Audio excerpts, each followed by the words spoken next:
The morning mist clung to the grounds of Thornfield House like a shroud, but within the oak-panelled study of Sir Reginald Blackwood, the atmosphere was far more unsettling than any autumn fog could produce. Mrs. Adelaide Pembroke, the housekeeper whose 30 years of service had accustomed her to the precise rhythms of the household, discovered her employer at precisely 8 o'clock. Or so she believed until she noticed the impossible contradiction that would soon summon one of England's most celebrated detectives.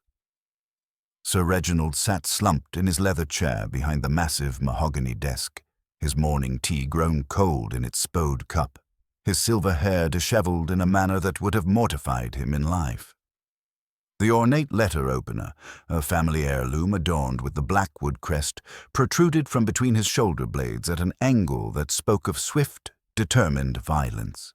But it was not the sight of her master's lifeless form that caused Mrs. Pembroke's breath to catch in her throat. It was the clocks. Sir Reginald had been a collector of timepieces, a man whose passion for horological precision bordered on obsession. His study housed the crown jewels of his collection: 2 identical bracket clocks, masterpieces of 18th century craftsmanship, positioned on matching pedestals flanking the great fireplace. These twins, acquired at considerable expense from the estate of a French nobleman, had been Sir Reginald's pride, perfectly synchronized, their chimes harmonizing in a melody that had marked the hours of Thornfield House for the past 5 years. This morning, however, the harmony was shattered.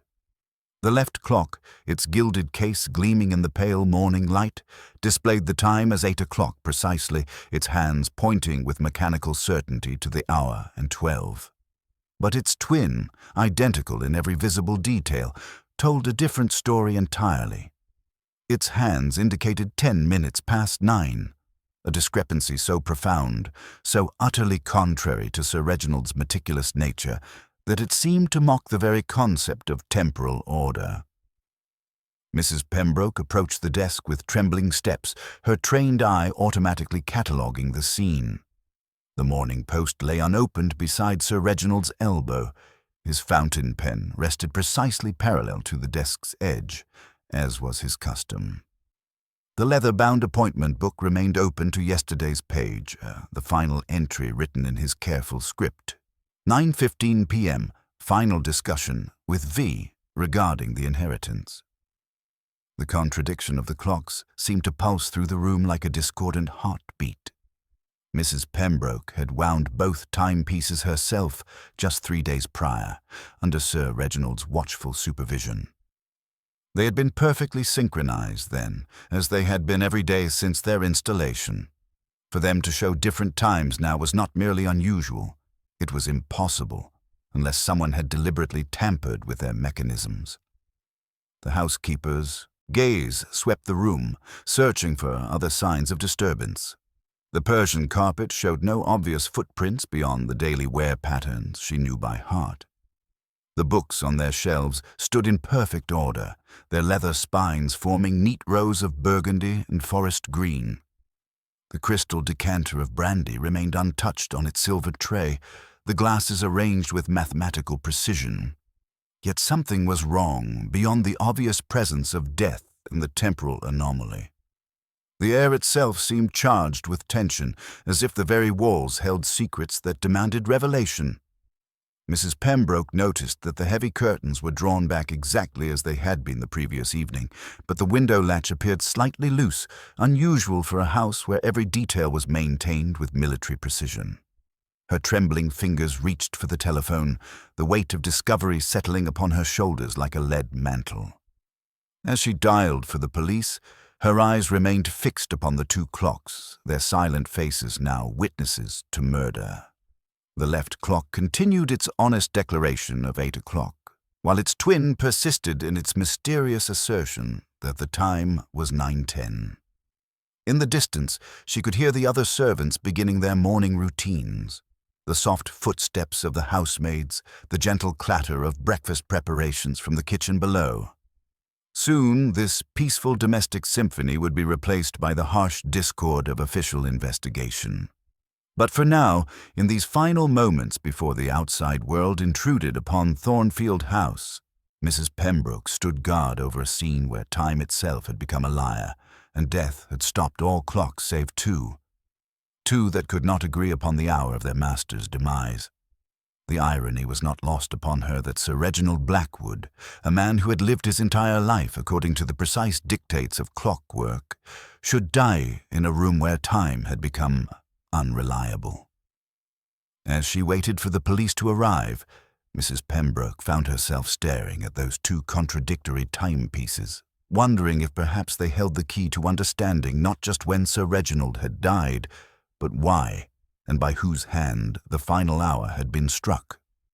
The motor car drew to a halt before Thornfield House precisely at 10:30, and from it emerged a figure whose immaculate appearance seemed almost incongruous with the grim circumstances that had summoned him. Hercule Poirot stepped onto the gravel drive with characteristic precision, his patent leather shoes avoiding the scattered autumn leaves with the same care a surgeon might exercise around an open wound. His egg-shaped head, crowned with carefully pomaded hair, turned left and right as he surveyed the imposing Georgian facade, while his gloved fingers made minute adjustments to his perfectly waxed mustache. The small Belgian detective carried himself with an air of quiet authority that commanded immediate attention, despite his diminutive stature and the almost dandyish precision of his dress. Inspector Davies, a solid man of conventional methods and conventional thinking, emerged from the front entrance with barely concealed relief. He had been wrestling with the contradictions of the case since dawn, and the arrival of the celebrated detective represented both salvation and, if he was honest, a mild irritation. Davies respected Poirot's reputation, but found his methods unnecessarily theatrical and his disdain for obvious solutions somewhat trying. "Monsieur Poirot," he said, extending a weathered hand, "thank you for coming so promptly. I must confess, this case has some rather unusual aspects that might benefit from your particular expertise." Poirot accepted the handshake with a slight bow, his green eyes already cataloguing details that the inspector had overlooked. "Naturellement, Inspector Davies. A telegram mentioning temporal impossibilities and a murdered collector of timepieces could hardly fail to intrigue Hercule Poirot. But tell me, what progress has been made with your conventional methods?" There was no mockery in the question, merely genuine curiosity, tinged with the faintest suggestion that conventional methods might prove insufficient for this particular puzzle. As they entered the oak-paneled study, Poirot's demeanor shifted subtly from social politeness to professional intensity. His gaze swept the room with the systematic precision of a master craftsman examining a delicate mechanism, noting the chalk outlines, the forensic equipment, and the general disruption that official investigation inevitably brought to a crime scene. But it was the two bracket clocks flanking the fireplace that commanded his immediate and complete attention. He approached them with the reverence of a pilgrim approaching a shrine, his small hands clasped behind his back as he studied their contradictory faces. "Extraordinary," he murmured, his accent lending musical quality to the word. "Two identical masterpieces, yet they speak with different voices.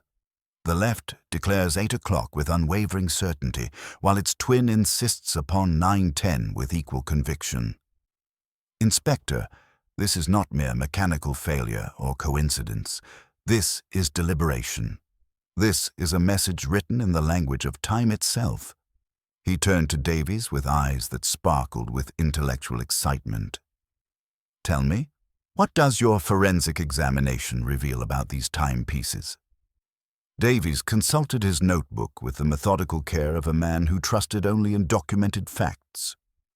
"Our expert examined them this morning. Both are in perfect working order, properly wound, no signs of tampering with the mechanisms themselves.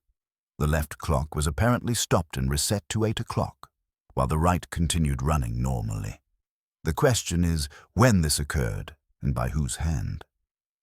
But that is precisely the wrong question," Poirot replied gently, his finger tracing the air as if following an invisible thread of logic.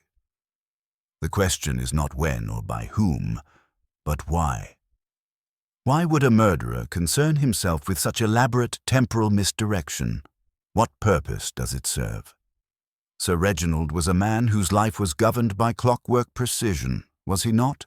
To find him dead in a room where time itself has become unreliable suggests a mind that understands the symbolic power of such contradiction. At that moment, the study door opened to admit a young woman whose composed exterior could not entirely mask the redness around her eyes that spoke of recent tears. Miss Lydia Gray, Sir Reginald's secretary, entered with the careful dignity of someone determined to maintain professional decorum despite personal grief. She was perhaps 30 years of age, with a kind of understated attractiveness that suggested intelligence and reliability rather than mere beauty. Her dark hair was pulled back in a severe chignon, and her navy dress was appropriate for both mourning and business. "Miss Gray," Poirot said, rising slightly and inclining his head with old-world courtesy. "I am Hercule Poirot. Inspector Davies has mentioned your name. You worked closely with Sir Reginald, I understand?" "For 5 years," she replied, her voice steady despite the obvious strain. "I managed his correspondence, maintained his appointment book, and assisted with his horological research. He was demanding but fair, and he trusted me with matters of considerable delicacy." She paused, glancing at the clocks with an expression of puzzlement. Those timepieces were his pride. He checked them every morning and evening. To see them in such disagreement would have distressed him greatly. Poirot's eyebrows rose with interest. "Indeed. And last evening, when you left Sir Reginald, was there anything unusual in his manner? Any indication that he expected difficulty from his 9:15 appointment?" Miss Gray considered carefully before responding. "He seemed somewhat tense, perhaps, but not unusually so. He dictated several letters regarding business matters, and he mentioned that he expected the evening's discussion to be decisive regarding certain family arrangements. He said, 'Tomorrow, Lydia, we shall begin a new chapter.' I assumed he was referring to changes in his will." The door opened again to admit a young man whose nervous energy seemed barely contained beneath a veneer of casual indifference. Edmund Blackwood, Sir Reginald's nephew, possessed the kind of handsome features that suggested both privilege and dissipation. His clothes were expensive but carelessly worn, and his eyes held the slightly unfocused quality of someone who had sought courage in a bottle. "I say," he began, his voice carrying the affected drawl of his class, "are you the famous detective chap? Heard you'd been called in. Rather exciting, actually, having a real murder investigation right here at Thornfield." Poirot studied the young man with the same careful attention he had given the clocks. "You are Sir Reginald's heir, I believe, Mr. Blackwood?" "One of them, anyway," Edmund replied with a bitter laugh. "Uncle Reginald liked to keep us all guessing about his intentions. Made for rather tense family gatherings, I can tell you. Last night's little chat was supposed to clarify matters, but it seems someone had other ideas about the old man's future plans." The casual callousness of the remark caused Miss Gray to flinch visibly, while Inspector Davies made a note in his book. Poirot, however, simply nodded as if Edmund had confirmed something he had already suspected. "And where were you, Mr. Blackwood, when your uncle received his final visitor?" "In the music room, playing rather badly at the piano. Nerves, you understand. One doesn't look forward to potentially disinheriting conversations." Edmund's attempt at levity fell flat in the somber atmosphere of the study. As the afternoon shadows lengthened across the Persian carpet, Poirot found himself drawn once again to the contradictory testimony of the two clocks. He stood between them like a conductor preparing to direct an orchestra, his mind already beginning to discern the complex symphony of deception that had been orchestrated in this room.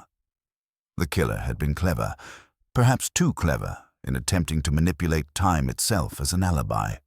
But in doing so, they had revealed something essential about their character, something that would ultimately prove their undoing. Hercule Poirot smiled slightly, his little grey cells already beginning to work upon the temporal puzzle that would, he was certain, unlock the secret of Sir Reginald Blackwood's final hour. The morning room at Thornfield House provided a more neutral setting for Poirot's systematic interviews, its pale yellow walls and comfortable furnishings offering a respite from the oppressive atmosphere of the study where death had made its violent entrance. Poirot had arranged 2 chairs with mathematical precision, ensuring optimal lighting for observing facial expressions while maintaining the psychological advantage of controlled positioning. Inspector Davies stationed himself discreetly near the window, notebook at the ready, though both men understood that the true revelations would come not from recorded statements, but from the subtle interplay of gesture, hesitation, and the involuntary betrayals that guilt invariably produced. Mrs. Adelaide Pembroke entered first, her composure somewhat restored since the morning's shocking discovery, though the tremor in her hands as she smoothed her apron revealed the depth of her distress. "Madame Pembroke," Poirot began with gentle courtesy, "you have served this household with distinction for many years. Your observations will be invaluable to our investigation. Please tell me of yesterday evening's events with the precision that I know characterizes your excellent service." The housekeeper straightened slightly at the compliment, her professional pride providing strength. "Mr. Victor Vale arrived at precisely 9:15, Monsieur Poirot. I know him well. Sir Reginald's London solicitor. He carries himself like a man who values punctuality above all else. I took his hat and umbrella, though he declined refreshment, saying his business would be brief. I escorted him to the study, knocked, and Sir Reginald called out for me to enter. The 2 men exchanged pleasantries, and I withdrew, closing the door behind me as was customary for private business discussions. Poirot's eyebrows rose slightly. "And you heard nothing of their conversation?" "Voices, yes, but not the words." Sir Reginald's tone was measured at first, then became more animated around 9:30. There was a brief silence, then what sounded like papers being shuffled. At approximately 9:45, Mr. Vale rang for me. When I answered, he was standing in the hallway with his coat already on, looking rather stern. He said simply, "Your master will not require my services further this evening," and departed immediately. Most unusual, as he typically exchanged pleasantries about his journey back to London. Miss Lydia Gray entered next, her pallor more pronounced in the morning light, dark circles beneath her eyes testament to a sleepless night. She moved with the careful precision of someone maintaining composure through sheer will. "Miss Gray," Poirot said gently, "you prepared documents for Sir Reginald yesterday. What was the nature of these papers?" "A draft codicil to his will, Monsieur Poirot, and correspondence regarding his clock collection." Sir Reginald had been reconsidering certain bequests, particularly those involving family members.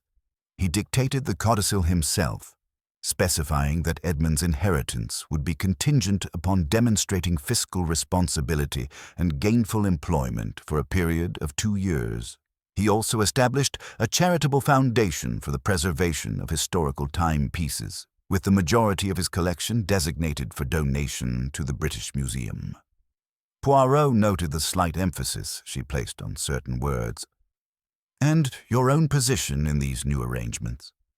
A faint flush colored her cheeks. Sir Reginald had mentioned the possibility of a modest bequest in recognition of my years of service, but nothing was finalized. I harbored no expectations, Monsieur Poirot. My employment provided adequate compensation. Edmund Blackwood's entrance disrupted the room's careful calm, like a discordant note in a symphony. His clothes, though expensive, bore the telltale signs of a man who had sought solace in alcohol. A slight tremor in his hands, the faint aroma of gin poorly masked by cologne, and an overcompensating joviality that failed to conceal underlying anxiety. "The famous detective," he announced with forced cheer. "I suppose you want to know about my whereabouts during Uncle's final hours. I was in the music room from 9 o'clock until nearly 10, attempting to play Chopin's Nocturne in E-flat major, though I fear my performance was rather poor. Nerves, you understand." Poirot's sharp eyes noted the ash stains on Edmund's cuff and the slight inconsistency in his timeline. You remained at the piano for the entire hour, Mr. Blackwood. Well, perhaps I stepped onto the terrace for a cigarette around 9:30. The evening air helps clear one's head. I saw Mr. Vale departing around 9:45. He looked rather grim, I must say. Didn't acknowledge my greeting. Dr. Henley arrived precisely at 11 o'clock, his medical bag and professional demeanor bringing an air of scientific authority to the proceedings. Based on my examination, he reported with clinical precision, Sir Reginald died between 9 and 10 o'clock last evening. The wound was delivered from behind while he was seated, suggesting either complete trust in his attacker or total surprise. There were no defensive wounds, and rigor mortis had begun to set in when I arrived this morning. Victor Vale himself appeared shortly after noon, a tall, spare man whose every movement suggested clockwork precision. His statement was delivered with legal exactitude. I arrived at 9:15 and departed at 9:47. Our discussion concerned the codicil Miss Grey had prepared and Sir Reginald's intentions regarding his estate. He was firm in his resolve to restructure his bequests, despite my warnings about potential family discord.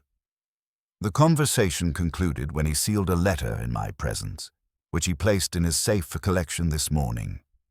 I observed nothing unusual in his manner, and both clocks chimed 9:30 in perfect unison during our meeting. As the afternoon shadows lengthened, Poirot found himself contemplating the curious psychology revealed through these interviews. Each person had provided crucial information, yet each had also concealed something, whether through deliberate omission or unconscious revelation. The timeline was becoming clearer, but the motive remained obscured by layers of family resentment, financial desperation, and wounded pride. Most intriguingly, the mysterious behavior of the two clocks suggested a mind that understood the symbolic power of temporal manipulation, someone who viewed time itself as a weapon in their elaborate deception. Standing once again between the contradictory timepieces, Poirot allowed his little grey cells to process the accumulated evidence. The killer had been clever, perhaps too clever, in attempting to create confusion about the time of death. But in doing so, they had revealed something essential about their character, a theatrical mind that believed in the power of misdirection, yet lacked the subtlety to execute it flawlessly. The truth, as always, lay not in the obvious clues, but in the small inconsistencies that betrayed human nature's inability to maintain perfect deception under pressure. The morning brought what Inspector Davies considered a satisfying convergence of evidence, the kind of straightforward resolution that validated conventional investigative methods and promised a swift conclusion to the Thornfield House mystery. Edmund Blackwood sat in the morning room under the watchful eye of a constable, his earlier bravado replaced by the hollow-eyed appearance of a man whose carefully constructed facade was crumbling beneath the weight of accumulated suspicion.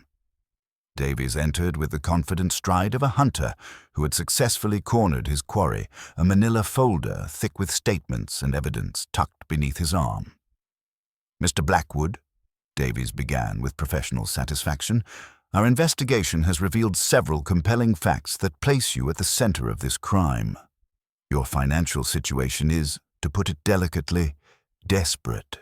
Our inquiries with your London creditors reveal gambling debts exceeding £3,000, with several gentlemen of questionable patience expecting immediate settlement. Your uncle's proposed codicil, as confirmed by Miss Grey, would have made your inheritance conditional upon 2 years of proven fiscal responsibility, a condition that would have spelled financial ruin for a man in your circumstances." Edmund's hands trembled slightly as he reached for his cigarette case, then stopped, perhaps remembering that this very habit had contributed to his predicament. "Half the young men in England have debts, Inspector. That hardly makes me a murderer." Davies opened his folder with deliberate ceremony. "Perhaps not, but combined with opportunity and evidence, it creates a compelling picture. Your monogrammed cigarette case was discovered beneath the study window, along with ash from your preferred Turkish blend. The window latch was found loose, suggesting entry from the terrace. More significantly, we found a charred glove in the study fireplace, left-handed, of the same fine kid leather as the pair in your room, though curiously, only the right glove remains in your possession." At this revelation, Edmund's composure cracked visibly. "I may have lost a glove, yes, but that proves nothing. Anyone could have, but not everyone possessed the tools found in your bedroom," Davies interrupted smoothly. "A small collection of delicate instruments suitable for adjusting clock mechanisms, along with traces of the specialized oil used in such work on your evening jacket. The same oil, I might add, that would be necessary to reset the bracket clock without damaging its delicate movement." Poirot, who had remained silent throughout this recitation, stirred slightly in his chair. His green eyes, which had been studying Edmund with the intensity of a naturalist observing a rare specimen, now shifted to Davies with an expression of polite interest tinged with skepticism. "Inspector," he said quietly, "you paint a picture of remarkable thoroughness. Yet permit me to observe certain curious details that perhaps deserve consideration."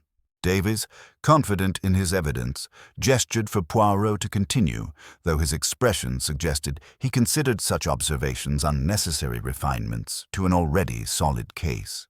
"You mention, Inspector, that Mr. Blackwood's alibi of playing piano is contradicted by the lack of recent disturbance to the instrument. This observation is correct. The keys show minimal recent use, and the soft pedal sticks in a manner that would have been immediately apparent to any player. Yet consider this.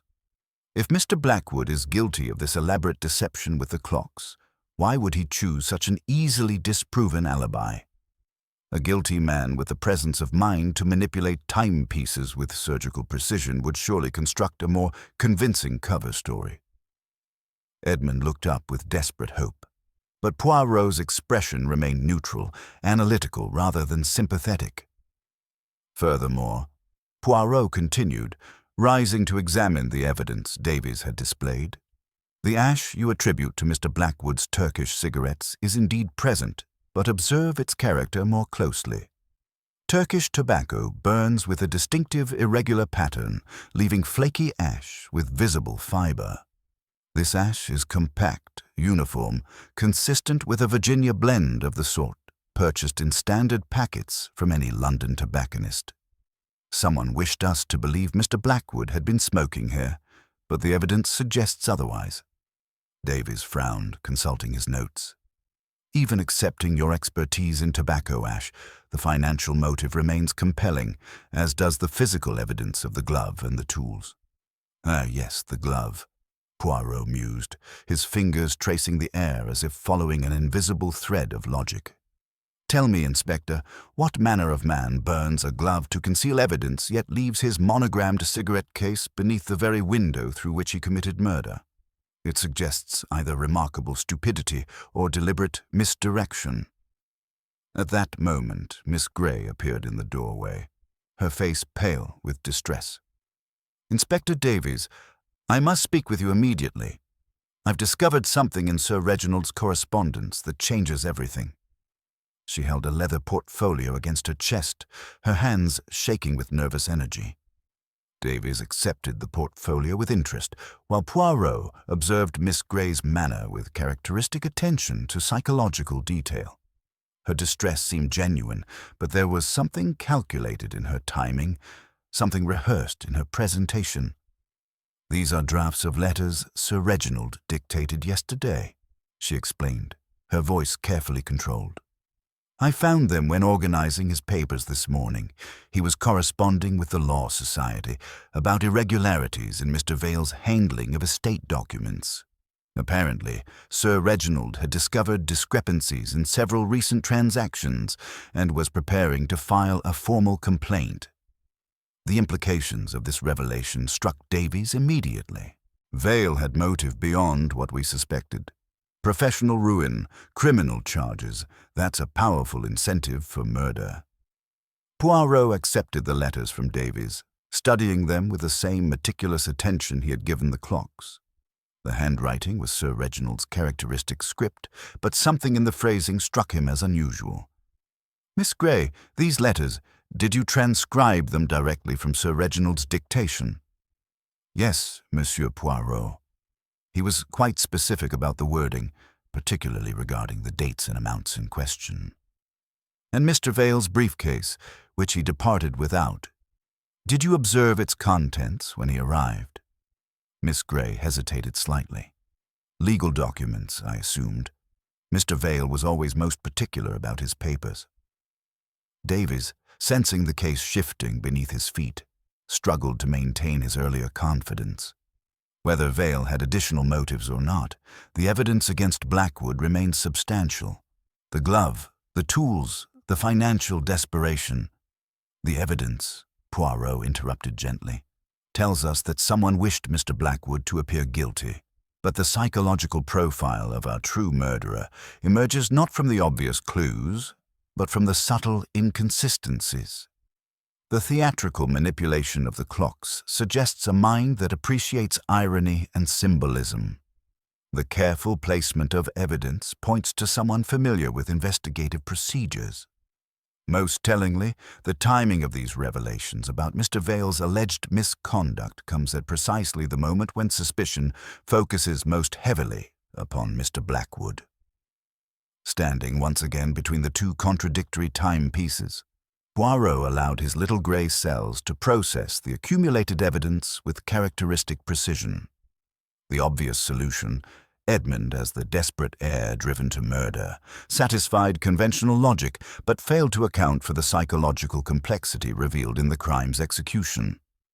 Someone had orchestrated this deception with remarkable skill, using Edmund's obvious vulnerabilities as a shield while pursuing their own carefully planned agenda. "Inspector," Poirot said finally, his voice carrying quiet authority, "I suggest we postpone Mr. Blackwood's arrest until we have examined Mr. Vale's alleged misconduct more thoroughly. The truth, I believe, lies not in the obvious evidence before us, but in the careful manipulation of that evidence by a mind far more subtle than we have yet appreciated." As the afternoon shadows lengthened across the Persian carpet, Hercule Poirot found himself confronting a puzzle whose solution would require not just the identification of physical evidence, but the unraveling of a psychological web spun by someone who understood both human nature and the mechanics of criminal investigation with dangerous precision. The afternoon light filtered through the tall windows of Thornfield House's drawing room as Hercule Poirot arranged his stage for what he privately termed a little experiment in human nature. He had requested the presence of all interested parties, ostensibly to clarify certain inconsistencies in their statements, but his true purpose was far more subtle.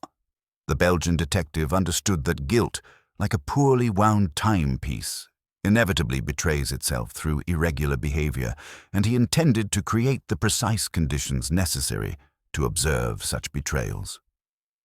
Miss Lydia Gray entered first, her composure carefully maintained despite the strain visible in the set of her shoulders and the slight tremor in her hands as she smoothed her dark skirt. Victor Vale followed with his characteristic punctuality, his legal bearing intact, but something indefinably different in his manner, a watchfulness that suggested a man conscious of being observed. Edmund Blackwood arrived last, his earlier desperation replaced by a hollow confusion that spoke of a mind struggling to comprehend events spiraling beyond his control. "Mes amis," Poirot began with deceptive gentleness, "we find ourselves confronted with a crime of remarkable sophistication. This is not merely murder, but performance, a theatrical display designed to confuse and misdirect. The killer has created what I might call an artistic statement, using time itself as both weapon and canvas." He gestured toward the study where the contradictory clocks continued their silent testimony. "To understand this crime, we must appreciate its psychological complexity. The manipulation of those timepieces was not random but deliberate, calculated to create precisely the confusion we have experienced." Vale shifted slightly in his chair, his legal training evident in the way he maintained eye contact while revealing nothing. "Monsieur Poirot, while your observations about psychological complexity are interesting, surely we must focus on the physical evidence. Edmund had motive, opportunity, and the means to commit this crime." "But that is precisely the point, Mr. Vale," Poirot replied, his green eyes sparkling with intellectual pleasure. "The evidence is too convenient, too perfectly arranged. Consider the sequence. The monogrammed cigarette case beneath the window, the charred glove in the fireplace, the clock tools in Mr. Blackwood's room. Each piece points unmistakably toward guilt, yet collectively they reveal a mind that wishes us to reach that conclusion with unseemly haste." Poirot rose and moved to a small side table where he had arranged several delicate instruments, clock keys, adjustment tools, and a magnifying glass. "I propose a simple test. Each of you will demonstrate your familiarity with horological mechanisms. Miss Gray, you first, if you please." Miss Gray approached with visible reluctance, her professional composure wavering slightly. When Poirot handed her a clock key, her fingers found the correct position immediately, turning it with practiced precision before stopping herself abruptly. "I observed Sir Reginald's routine daily," she explained, but her voice carried a note of defensiveness that had not been present before. "Indeed," Poirot murmured, "and such observation teaches one much about delicate mechanisms." He turned to Vale. "Mr. Vale, your turn, if you would be so kind." The solicitor accepted the key with professional detachment, but when he inserted it into the demonstration timepiece, his movements revealed an unexpected familiarity with the mechanism. He adjusted the minute hand backward rather than forward, a technique that avoided triggering the chime mechanism, suggesting knowledge that went beyond casual observation. Edmund, when his turn came, fumbled awkwardly with the key, producing a discordant half-chime that made him wince visibly. His obvious incompetence with the delicate mechanism stood in stark contrast to the precision required for the crime's execution. "You see," Poirot said, returning to his chair with satisfaction, "each person reveals their true relationship with these instruments of time. But let us consider the deeper psychology of our criminal. They possessed not only technical skill, but also intimate knowledge of this household's routines, access to Sir Reginald's private affairs, and, most significantly, an understanding of the symbolic power of temporal contradiction in a house devoted to horological precision." Miss Gray's composure began to show hairline cracks. "Monsieur Poirot, surely you're not suggesting that technical knowledge alone indicates guilt. Many people in this household would have observed Sir Reginald's routines." "True, Miss Gray, but consider this curious detail. The codicil you transcribed yesterday contained provisions for your future security, a modest bequest, and a position managing the charitable foundation. Yet the final version found in Sir Reginald's safe contains no such provisions. Someone altered that document between dictation and death." The silence that followed was profound, broken only by the gentle ticking of the mantel clock and Edmund's sharp intake of breath. Vale's legal mind immediately grasped the implications. "Document forgery in addition to murder. That's a serious accusation, Monsieur Poirot." "I'm suggesting, Mr. Vale, that we are dealing with a mind capable of remarkable foresight and planning. The killer anticipated our investigation, prepared multiple lines of evidence, and constructed elaborate misdirections, but they failed to account for the psychological inconsistencies that such deception inevitably produces." Poirot stood and walked to the window, his reflection visible in the glass as he continued. The true murderer understood that Edmund's obvious vulnerabilities would make him an ideal suspect, that your professional relationship with Sir Reginald provided additional misdirection, and that the dramatic contradiction of the clocks would fascinate investigators while obscuring the true timeline of events. As he spoke, Poirot observed the room's occupants. In the window's reflection, Vale's pen tapped once against his cuff, a nervous gesture from a man who prided himself on control. Miss Gray's left hand tightened on her notebook until the knuckles showed white. Edmund simply stared with the bewilderment of a man watching events he could not comprehend. "The killer's greatest error," Poirot continued, turning back to face the room, "lay not in the physical evidence they planted, but in their psychological miscalculation. They assumed that obvious guilt would satisfy our investigation, failing to appreciate that true criminal artistry leaves no obvious fingerprints upon the soul. He returned to his chair, settling himself with the precision of a chess master contemplating his next move. Tonight, mes amis, we shall see what revelations the darkness brings. Truth, like the pendulum, always returns to its starting point. The question is whether our murderer possesses the patience to await that return, or whether the pressure of maintaining such elaborate deception will prove too great for even the most disciplined mind. As the afternoon shadows lengthened across the Persian carpet, Hercule Poirot found himself appreciating the elegant complexity of the deception he was unraveling. The killer had demonstrated remarkable psychological insight, but in their very cleverness lay the seeds of their downfall. No human mind, however brilliant, could account for every variable in such an elaborate scheme, and the small inconsistencies that betrayed the human heart's inability to maintain perfect deception were already beginning to emerge under the relentless pressure of his little grey cells.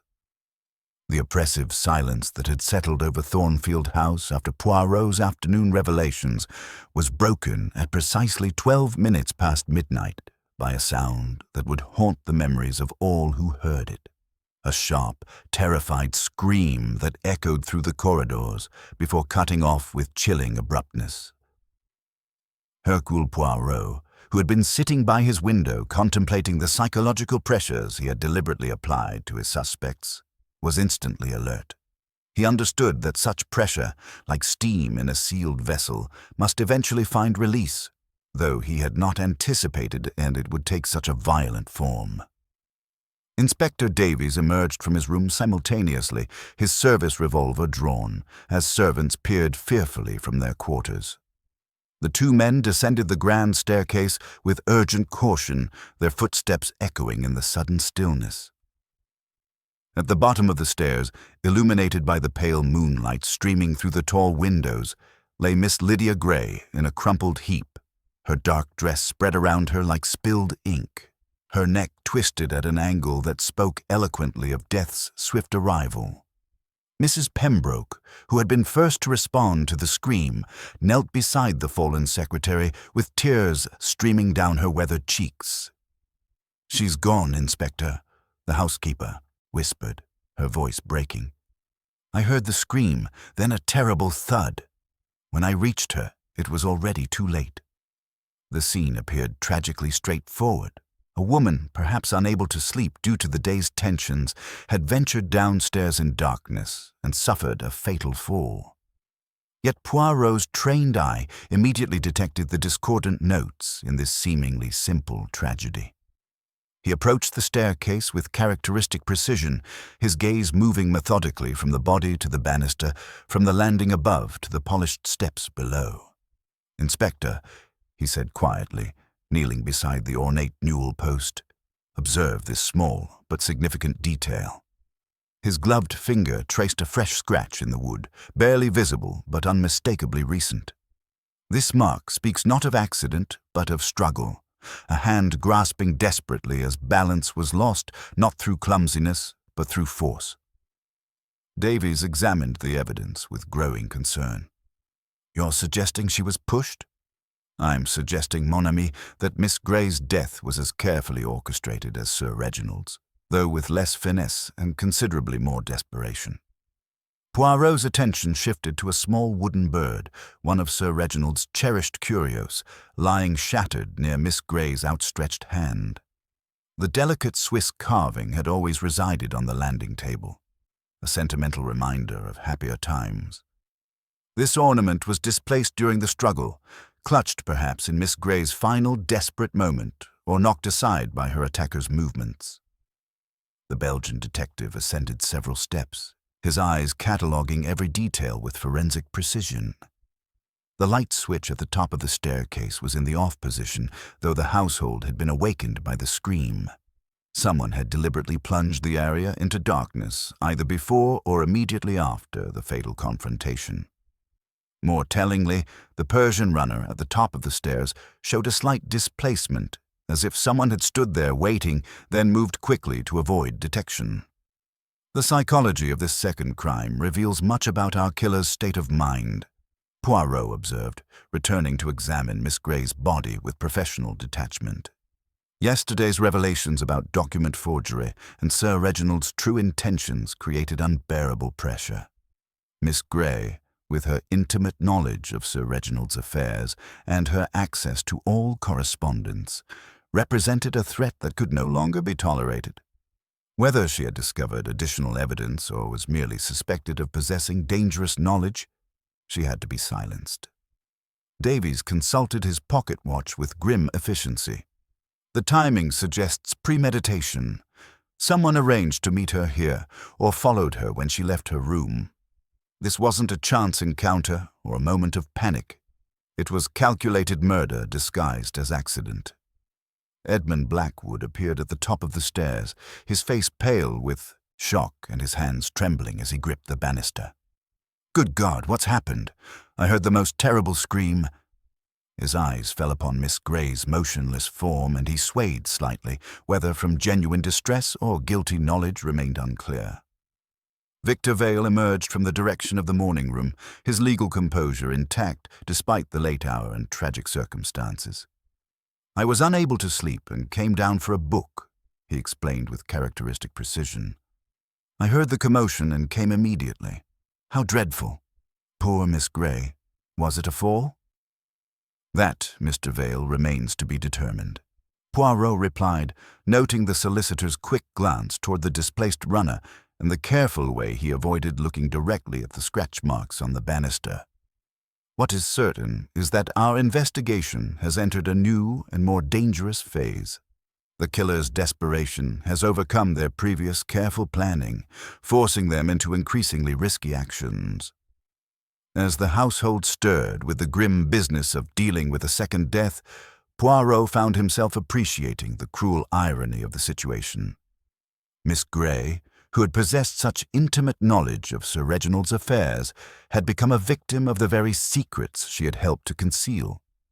The killer, in attempting to eliminate a perceived threat, had instead provided Hercule Poirot with crucial insights into their psychological profile, a mind capable of cold calculation but increasingly prone to desperate improvisation as the walls of detection closed inexorably around them. The two clocks in Sir Reginald's study continued their contradictory testimony, but now their temporal disagreement seemed less mysterious than prophetic. Time itself had become unreliable in a house where death struck twice, and where the patient persistence of truth would soon force even the most carefully constructed deceptions to crumble beneath the relentless pressure of Hercule Poirot's little grey cells. The pale dawn light filtering through the tall windows of Thornfield House found Hercule Poirot already stationed in Sir Reginald's study, his compact figure positioned with characteristic precision between the two contradictory clocks that had become the silent witnesses to murder. The events of the previous night had crystallized his understanding of the case's true complexity, transforming what had appeared to be desperate improvisation into the inevitable conclusion of a meticulously planned deception. Miss Grey's death, rather than representing a loss of control, had instead provided him with the final pieces necessary to complete his psychological portrait of a killer whose arrogance would prove their ultimate undoing. Inspector Davies entered with the methodical weariness of a man who had spent the night wrestling with evidence that refused to conform to conventional patterns. His preliminary examination had confirmed Poirot's suspicions about the nature of Miss Grey's death, but the Belgian detective's attention had already moved beyond the obvious facts to the subtle implications that would unlock the entire elaborate scheme. "Inspector," Poirot said quietly, approaching the left clock with reverent care, "permit me to show you something that our murderer believed would remain forever hidden." With delicate precision, he tilted the timepiece forward, revealing at its base a crescent of undisturbed dust marked by two small arcs, where careful hands had lifted and replaced it. When Poirot removed the clock's back panel, his practiced eye immediately detected the foreign object that had been inserted with surgical precision. Lodged against the pendulum's gentle swing was a sliver of stiff paper cut to exact specifications, not carelessly torn, but measured to halt the mechanism without leaving scratches on the brass. Most significantly, clinging to that wedge was a fine residue of blue fibers, identical in hue to the specialized blotting paper found on writing desks throughout the house. "You see, mon ami," Poirot explained, carefully replacing the evidence, "this was not the work of a desperate amateur, but of someone who understood both the mechanical principles of clockwork and the psychological impact of temporal contradiction." At that moment, Mrs. Pembroke appeared in the doorway, her usual composure shattered by the night's tragic events, but her sense of duty intact. In her trembling hands, she carried a leather portfolio wrapped in oilcloth, which she had discovered hidden beneath Miss Grey's mattress with the thoroughness that only mortal fear could inspire. "She concealed it most carefully, Monsieur Poirot," the housekeeper whispered. "I believe poor Miss Grey knew her life was in danger." The portfolio's contents revealed the true scope of the deception that had culminated in double murder. Miss Grey's meticulous documentation exposed a pattern of systematic embezzlement spanning several years, conducted through minor adjustments to household accounts, charitable donations, and estate maintenance expenses. The individual amounts were small enough to avoid immediate detection, but substantial enough to represent a significant financial gain over time. Nearly £8,000 in total, a fortune that represented not mere greed, but systematic betrayal of Sir Reginald's trust. "Extraordinary," Poirot murmured, studying the carefully organized evidence with growing appreciation for Miss Grey's investigative skills. Our victim had uncovered not merely theft, but a masterpiece of psychological manipulation. Observe these dates, Inspector. The embezzlement accelerated dramatically over the past 6 months, suggesting our thief faced some external pressure that demanded immediate resolution. But it was the final section of Miss Grey's notes that revealed the true sophistication of the killer's methods. The documents included copies of the correspondence that had supposedly exposed Victor Vale's misconduct, but Miss Grey's annotations revealed her growing suspicions about their authenticity. Her trained ear had detected subtle inconsistencies in Sir Reginald's dictated prose, a deviation from his characteristic formal style, the intrusion of more contemporary idioms, a rhythm that suggested influence rather than independent thought. Someone had carefully guided Sir Reginald into dictating accusations against Vale, creating evidence that appeared genuine while bearing the invisible signature of its true architect. She understood, Poirot said with quiet admiration, that these letters represented not Sir Reginald's independent conclusions, but the product of subtle psychological manipulation. The killer had been preparing their misdirection for months, carefully constructing a narrative that could be deployed when suspicion required deflection. Miss Grey's final entry, written just hours before her death, contained a single chilling line that explained her fate. "I can no longer remain silent. The voice in these letters is not entirely Sir Reginald's." Victor Vale's appearance in the study doorway seemed almost choreographed, his usual legal composure intact despite the early hour and tragic circumstances. "Inspector Davies," he said with characteristic precision, "I understand additional discoveries have been made regarding Miss Grey's death. As Sir Reginald's solicitor, I naturally have concerns about the security of estate documents and their implications for his beneficiaries." But Poirot noted the calculating attention Vale paid to the portfolio, the careful way he positioned himself to observe its contents while maintaining professional detachment. "Mr. Vale," Poirot replied with deceptive mildness, "your timing is indeed fortuitous. We have discovered evidence that illuminates not merely the recent tragedies, but a pattern of deception spanning several years. Tell me, in your professional capacity, did you ever observe irregularities in Sir Reginald's financial management?" The solicitor's response came with legal precision, but Poirot detected the slight pause before he spoke, the careful selection of words that characterized a man choosing his statements with exceptional care. As the morning light strengthened across the Persian carpet, Hercule Poirot found himself appreciating the elegant complexity of a deception that had been years in the making. The killer had demonstrated remarkable patience and psychological insight, systematically embezzling funds while simultaneously preparing elaborate misdirections to deflect suspicion when exposure became inevitable. The manipulation of the clocks, the planted evidence against Edmund, the forged accusations against Vale, all were components of a master plan that revealed a mind capable of extraordinary calculation and ruthless execution. But in their very cleverness lay the seeds of their destruction. The systematic theft that had provided financial security had also created an extensive paper trail that, once discovered, would inevitably lead to exposure. Miss Grey's death, rather than eliminating a threat, had instead provided the final confirmation of guilt that would soon bring the entire elaborate scheme crashing down. The killer's greatest error had been underestimating the psychological acuity of Hercule Poirot, whose little grey cells were now working with relentless precision to expose every carefully constructed deception and reveal the truth that had been hidden beneath layers of temporal misdirection and calculated betrayal. The drawing room of Thornfield House had been transformed into a theatre of justice, its elegant furnishings arranged with mathematical precision to accommodate what Hercule Poirot privately considered the most delicate phase of his investigation. The afternoon light filtered through tall windows, casting long shadows that seemed to reach toward the assembled suspects like accusing fingers, while the Belgian detective positioned himself before the marble fireplace with the quiet authority of a conductor preparing to direct a symphony of revelation.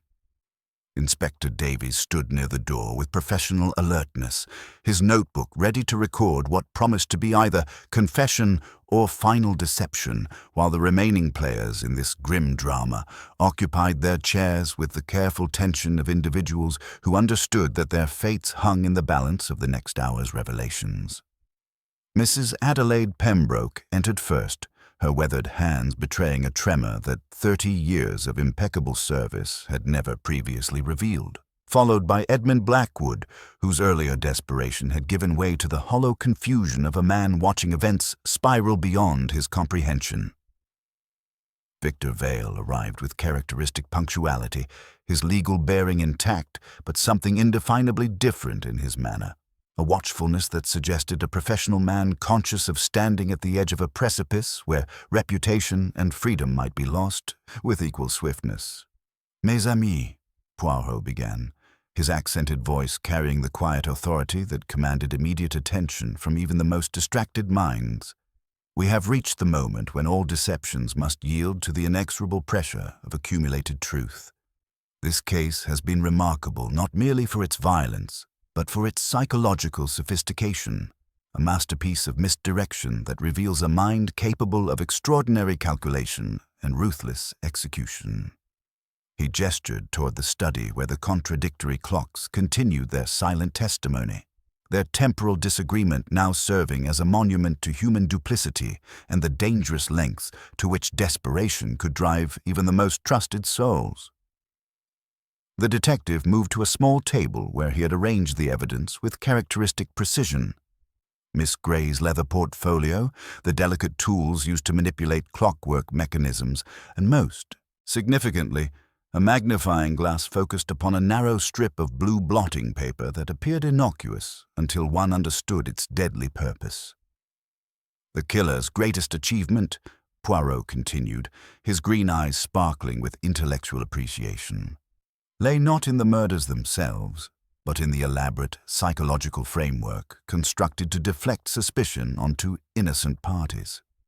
Consider the sequence: systematic embezzlement creating financial pressure, the careful cultivation of evidence against alternative suspects, the theatrical manipulation of timepieces to create confusion about the murder's timing. With surgical precision, Poirot demonstrated how the left bracket clock had been stopped using a carefully measured wedge of blotting paper inserted with such delicacy that it left no scratches on the brass mechanism while creating the temporal contradiction that had initially baffled the investigation. This technique, he observed, tilting the timepiece to reveal the faint dust patterns that marked its careful handling. Requires not merely technical knowledge, but the tender familiarity of someone who has observed these mechanisms daily, someone who understands their temperamental nature and respects their delicate construction. The portfolio's contents revealed the true scope of the deception that had culminated in double murder. Nearly £8,000 systematically diverted through minor adjustments to household accounts, charitable donations, and estate maintenance expenses over several years. Miss Gray's meticulous documentation, Poirot explained, his voice carrying genuine admiration for the deceased secretary's investigative skills, exposed not merely theft, but a pattern of psychological manipulation that extended far beyond simple embezzlement.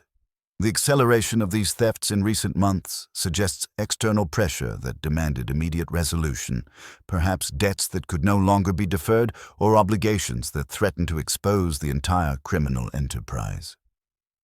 But it was Miss Gray's final discovery that provided the key to understanding the killer's ultimate sophistication.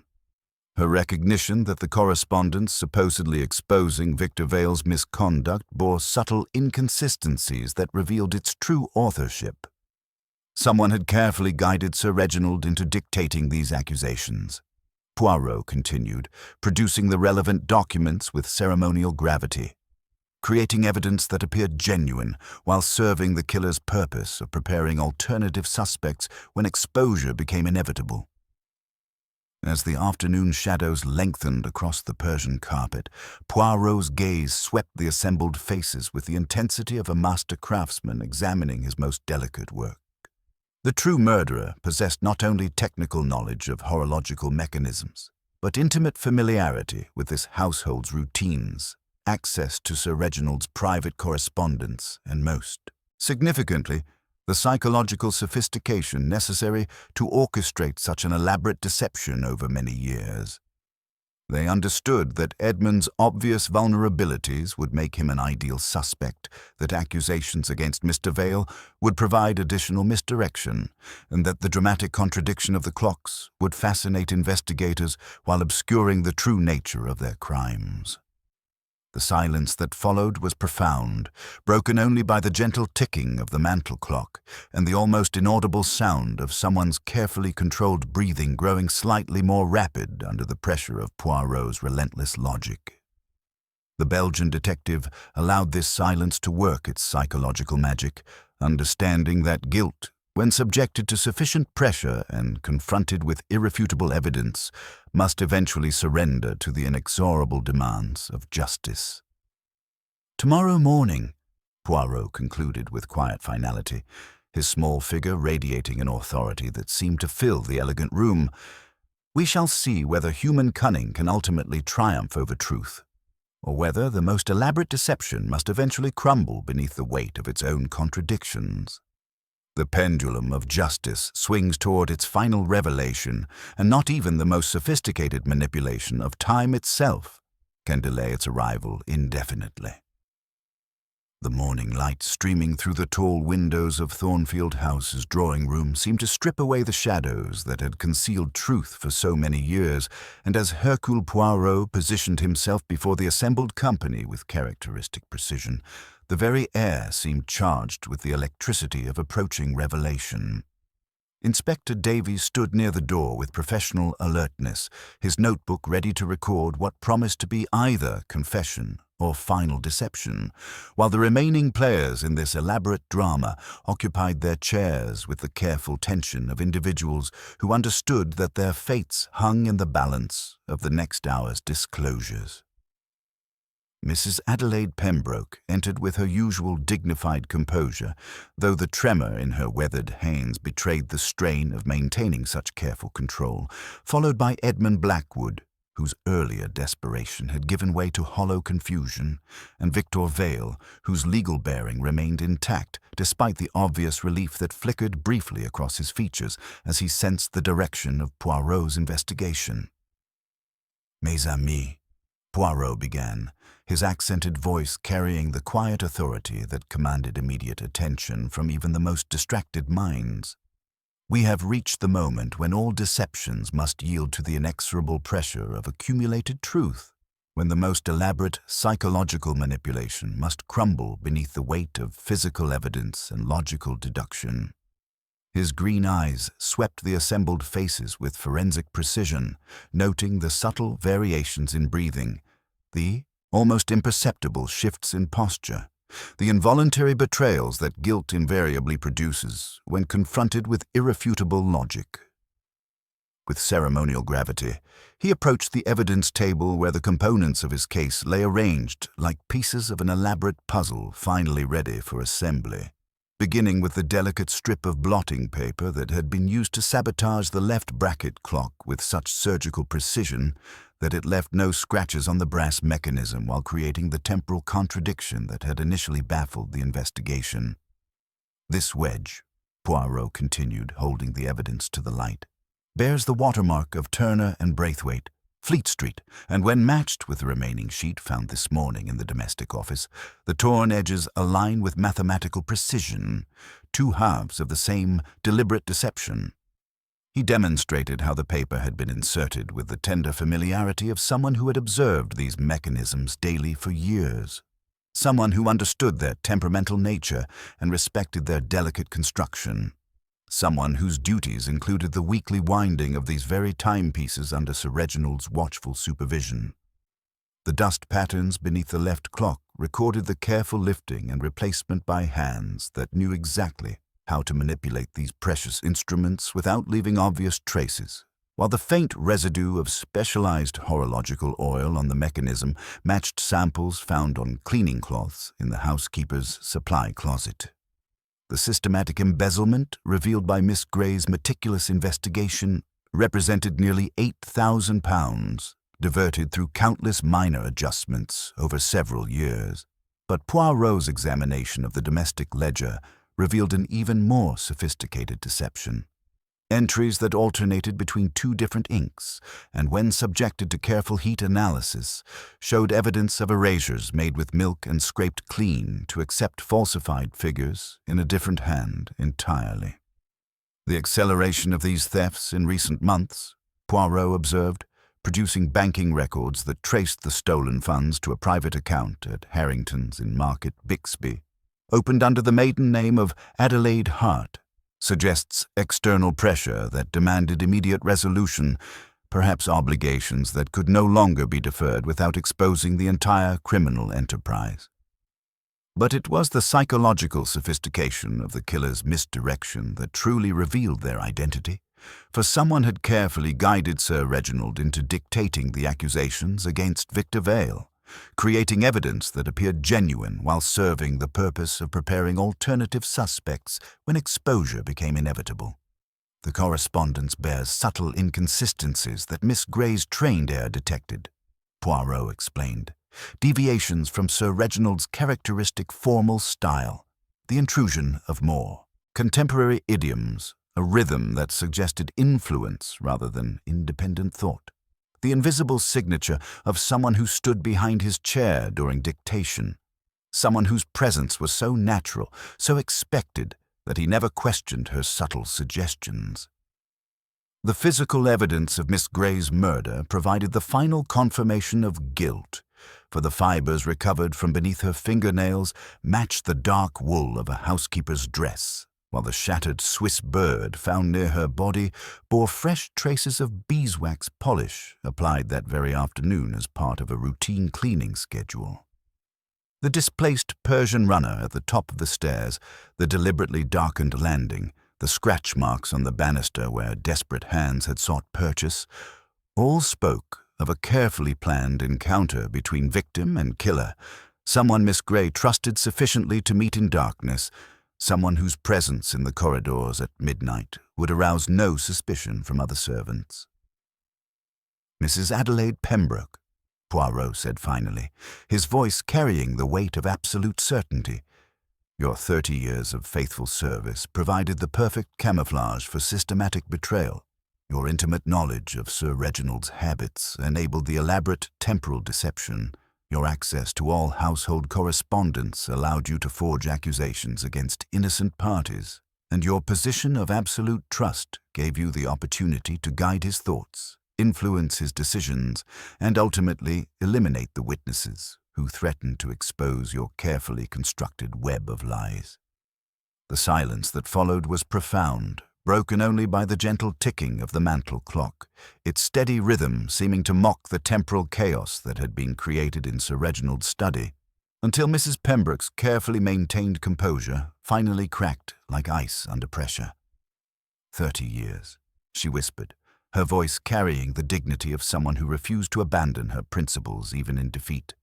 And what did it earn me but the prospect of genteel poverty while he lavished thousands on mechanical toys and charitable gestures? Her confession, when it came, possessed the terrible clarity of someone who had lived with deception for so long that truth had become a luxury she could finally afford, speaking of a son sent abroad after disgrace, of remittances that grew monstrous, of promises made to a dying husband that could not be broken, regardless of the cost. As Inspector Davies stepped forward with quiet authority to perform his official duties, Hercule Poirot found himself reflecting upon the tragic irony of a crime born from the very virtues that had made it possible. Loyalty, competence, and intimate knowledge transformed into instruments of betrayal through the corrupting influence of financial desperation and wounded pride. The drawing-room of Thornfield House settled into the peculiar quiet that follows the resolutions of long-held mysteries. A silence pregnant with the weight of truth finally revealed, and justice at last within reach. Mrs. Adelaide Pembroke sat with the same dignified composure that had characterized her 30 years of service, her weathered hands folded in her lap as Inspector Davies completed the formal procedures with professional efficiency.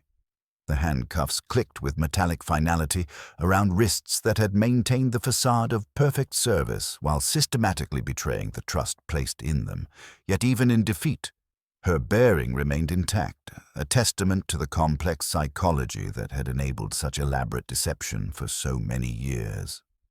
Her confession, delivered with the same precision that had characterized her household management, revealed the full scope of her carefully orchestrated crimes and the psychological pressures that had driven her to such desperate measures.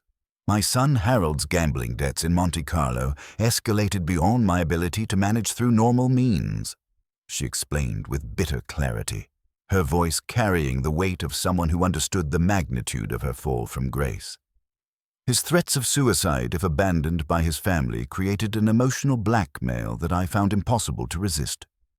The systematic embezzlement began as temporary borrowing, with genuine intentions of eventual repayment, but the amounts required grew exponentially as his situation deteriorated, forcing me into increasingly sophisticated methods of concealment that eventually became impossible to reverse without complete exposure.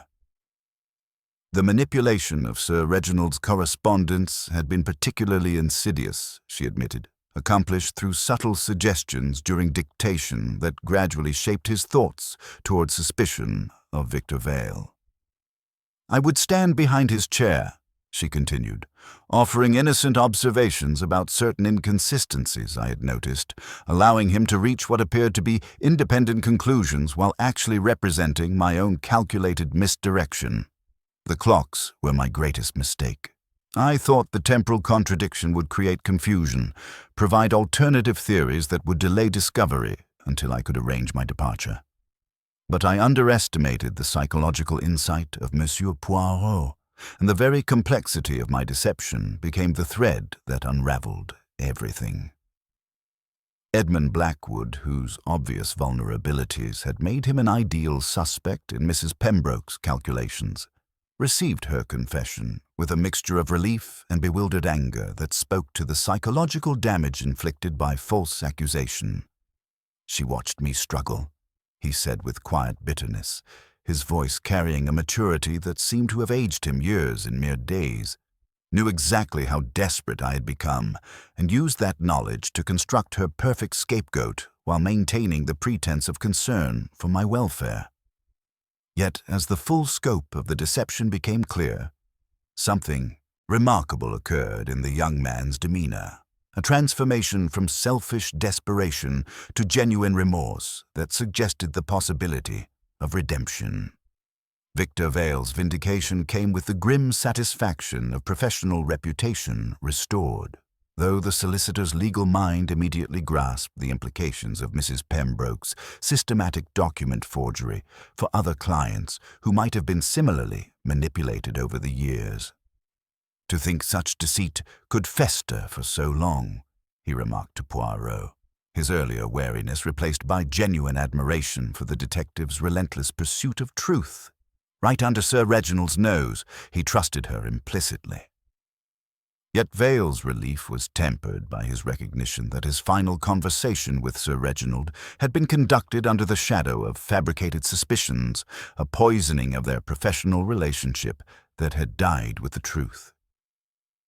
As Mrs. Pembroke was led away with a gentleness that acknowledged her years of service, she asked only that the pantry key be left with Alice so the breakfast things could be properly put away. Even in defeat, the instinct for order asserted itself, and Poirot, who understood such instincts as the ligaments of character, inclined his head to her with grave courtesy. The Belgian detective then performed what seemed a trivial ritual, but carried profound symbolic weight. He approached the two bracket clocks with reverent care, wiped their bases with a soft cloth, and set them side by side upon the mantel with mathematical precision. Their faces level, their foundations even, their hands poised at identical noon. When the hour struck and their chimes blended perfectly once more, an audible breath seemed to pass through Thornfield House, as though the very building had exhaled a tension it could no longer contain. "You will find work, Monsieur Edmond," Poirot said softly to the young man, who hovered near the study door with eyes reddened by an agitation that had begun to resemble shame rather than mere fear. "And you will keep it, and in 2 years' time you will be a man who has stood upright in his own esteem. Whether an inheritance follows or not, that is the lesser thing. To be in accord with oneself, that is the true fortune." The wisdom in these words seemed to penetrate Edmund's consciousness like sunlight through fog, and his nod carried a gravity that suggested he finally understood the true nature of his inheritance. Not money, but the opportunity for moral rehabilitation. As the afternoon shadows lengthened across the Persian carpet, Poirot found himself reflecting upon the tragic irony of a case where loyalty and competence had been transformed into instruments of betrayal through the corrupting influence of financial desperation and wounded pride. The housekeeper's intimate knowledge of Thornfield House's routines, her access to Sir Reginald's private affairs, her understanding of each family member's psychological vulnerabilities, all the qualities that had made her invaluable as a servant, had also made her devastatingly effective as a criminal. Miss Grey's murder represented the most chilling aspect of Mrs. Pembroke's crimes, revealing a calculating mind that could eliminate even someone who had served faithfully alongside her for years when that person threatened to expose her deception. "The human heart, mes amis," Poirot observed to the assembled company, his voice carrying the quiet authority of someone who had spent a lifetime studying the darker aspects of human nature, "is a far more intricate mechanism than any clock. It is capable of great loyalty and profound betrayal, often residing within the same individual. Justice, bis, in this case, is not merely the apprehension of a criminal, but the untangling of a complex web of psychological motives and meticulously planned deceptions. The two timepieces, their temporal disagreement now explained and their mechanisms restored to proper synchronization, resumed their harmonious chiming as if the violence they had witnessed was merely an unpleasant dream from which the house was finally awakening. As evening approached and the practical arrangements of justice took their inevitable course, Hercule Poirot prepared for his departure from Thornfield House with the quiet satisfaction of a craftsman who had completed a particularly challenging commission. The case had tested his psychological insight to its limits, confronting him with a criminal whose sophistication had nearly matched his own analytical powers. Yet, in the end, human nature had proved incapable of maintaining perfect deception under the relentless pressure of his little grey cells. and truth had emerged victorious over even the most elaborate temporal misdirection.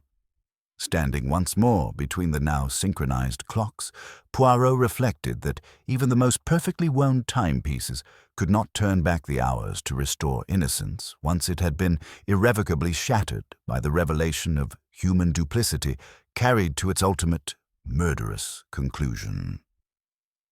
The pale morning light filtering through the tall windows of Thornfield House found Hercule Poirot standing one final time in Sir Reginald's study, his compact figure positioned with characteristic precision before the two bracket clocks that had served as both witnesses and instruments of deception.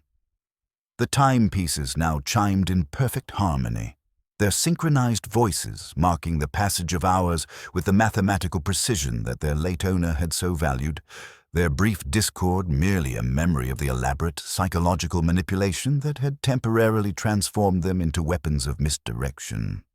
Inspector Davies entered with the satisfied bearing of a man whose faith in justice had been restored through the patient application of logic and insight, his notebook thick with statements that would ensure Mrs. Adelaide Pembroke faced the full consequences of her systematic betrayal and calculated murders. The household had begun the delicate process of healing from the wounds inflicted by 30 years of trusted service, corrupted into instruments of theft and violence. Edmund Blackwood had departed earlier that morning, his demeanor transformed from desperate self-pity to something approaching genuine dignity as he prepared to seek honest employment in London, carrying with him Poirot's final words of encouragement about the true nature of inheritance lying not in money, but in the opportunity for moral rehabilitation. "You have given me more than my freedom, Monsieur Poirot," the young man had said with newfound maturity. "You have shown me that redemption is possible for those willing to earn it through honest effort rather than expectation."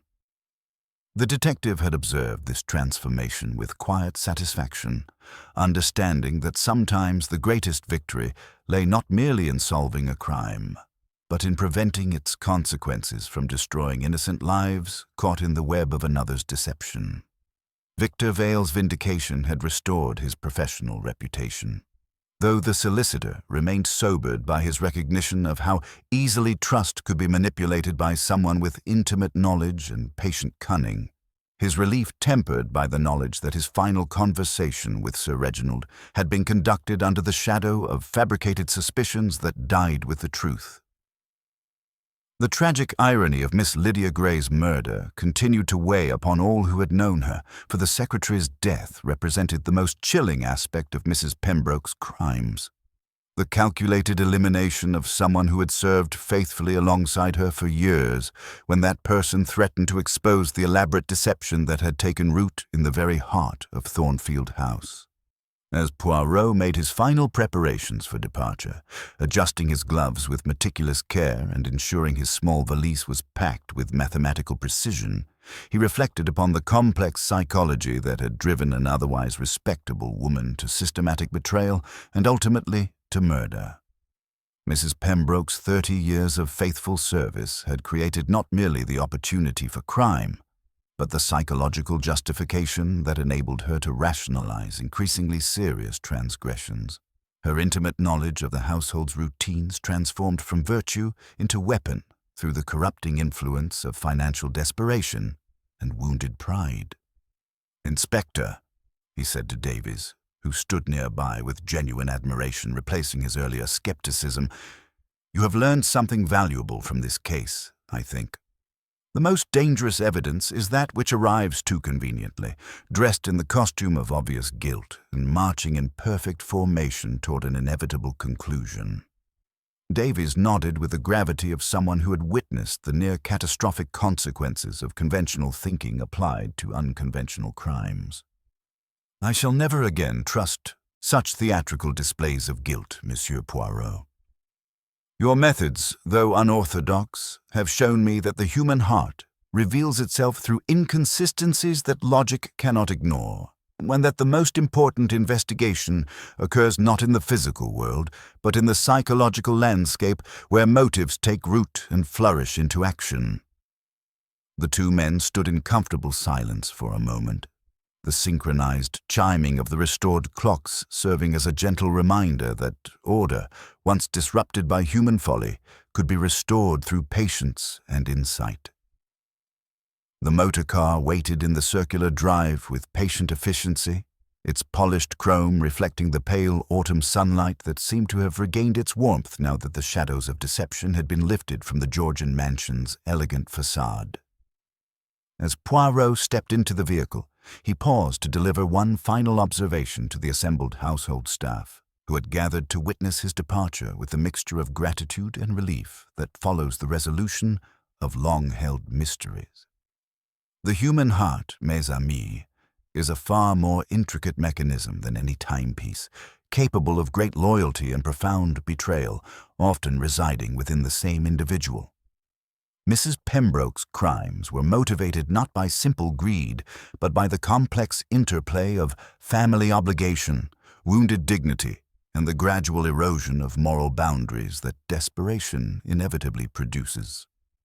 As the car pulled away from Thornfield House, carrying him toward London and new mysteries that would demand the services of his little grey cells, Hercule Poirot allowed himself a moment of philosophical contemplation about the nature of justice and human frailty. The case of the two clocks had demonstrated that even the most elaborate deception must eventually surrender to the patient application of logic and psychological insight. Yet it had also revealed the tragic consequences that could flow from the corruption of loyalty and trust when subjected to pressures that exceeded the boundaries of moral restraint. The rhythmic motion of the vehicle seemed to echo the synchronized chiming of Sir Reginald's restored timepieces, a reminder that truth, like time itself, moves forward with inexorable persistence regardless of human attempts to manipulate or distort its progress. Settling back into his seat with characteristic precision, Poirot reflected that Thornfield House would gradually heal from the wounds inflicted by betrayal and violence, its elegant rooms once again serving as a sanctuary for order and refinement rather than a stage for elaborate deception. The two bracket clocks would continue their harmonious marking of the hours, their temporal disagreement now merely a footnote in the annals of criminal investigation, while the memory of their brief discord would serve as a permanent reminder that even the most carefully constructed lies must eventually yield to the relentless pressure of truth pursued with patience, insight, and the unwavering conviction that justice, however delayed, will ultimately prevail over the darkest impulses of the human heart. As the English countryside rolled past his window, Hercule Poirot smiled slightly, his little grey cells already turning toward future challenges, secure in the knowledge that order, once restored, possessed a resilience that no amount of human duplicity could permanently destroy.